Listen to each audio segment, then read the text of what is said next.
كل المدرسين بقى بيحبوني لشقاوتي، بس هم عارفين ان انا مش بليد. بستوعب بليد. اوكي. ليه انا بقى مهتم بايه؟ مهتم بالاذاعه المدرسيه.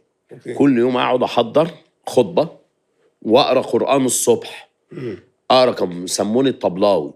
ياه. والله كنت بقرا قران الصبح اللي هو في الاذاعه المدرسيه. في الاذاعه المدرسيه، واروح عامل خطبه احكي فيها انا امبارح حصل لي ايه في المدرسه.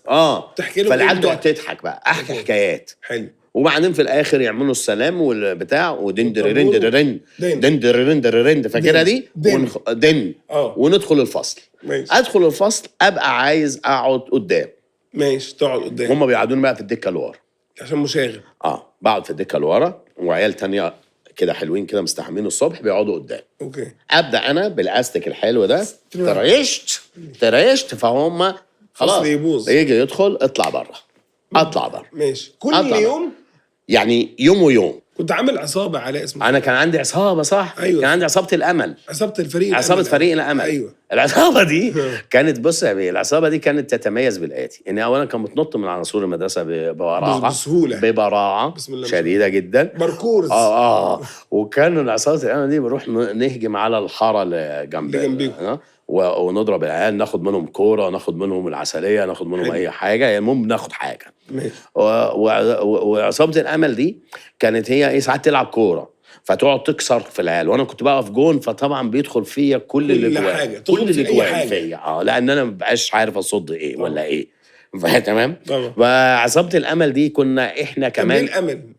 هم كانوا مسمينها الامل. ايه الامل اللي في كده؟ انتوا انتهيتوا، انتوا مستقبلكم ضايع اساسا. عيال ضايع. بس هو كان الواد اسمه بسبوسه هو اللي مسمينا الامل. بسبوسه صاحبنا كان معانا من ضمن فريق العمل. حلو. فريق الامل. فريق الامل العمل.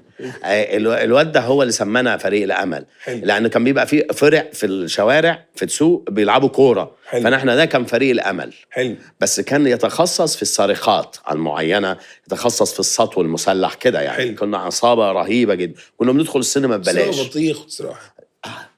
بص من اشهر السرقات عندنا في السوق منزل كده اسمه منزل سيد ابراهيم الدسوقي. ايوه. مقام سيد ابراهيم الدسوقي هناك في منزل كده، وفي ناس تجار البطيخ. حلو. انا نقعد بقى نزحلق البطيخ، نرمي البطيخ ننام على بطننا كده ونرمي البطيخ، فينزل تحت ناس تستلمه، ناس تستلمه. حلو.